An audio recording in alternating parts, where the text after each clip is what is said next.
hypnotizing them. And I think we should be doing the exact opposite. We shouldn't be putting them asleep. We should be waking them up to what they have inside of themselves.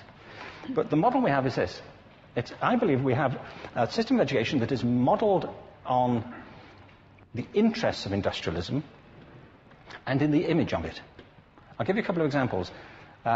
Schools are still pretty much organized on factory lines, ringing bells, separate facilities, specialized into separate subjects. We still educate children by batches.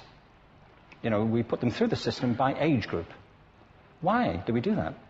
Why is there this assumption that the most important thing kids have in common is how old they are?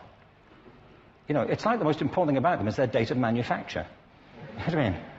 Well, I know kids who are much better than other kids at the same age in different disciplines, or at different times of the day, or better in smaller groups than in large groups, or sometimes they want to be on their own. If you're interested in the model of learning, you don't start from this production line mentality. It's essentially about conformity, and increasingly it's about that as you look at the growth of standardized testing and standardized curricula.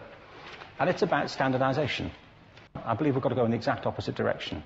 That's what I mean about changing the paradigm. There was a great study done recently of divergent thinking. Published a couple of years ago. Divergent thinking isn't the same thing as creativity. I define creativity as the process of having original ideas that have value.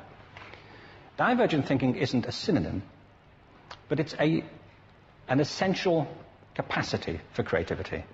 It's the ability to see lots of possible answers to a question, lots of possible ways of interpreting a question, to think what Edward de Bono would probably call laterally, to think not just in linear or convergent ways, to see multiple answers, not one. So, there are tests for this. One kind of cod example would be, people might be asked to say, how many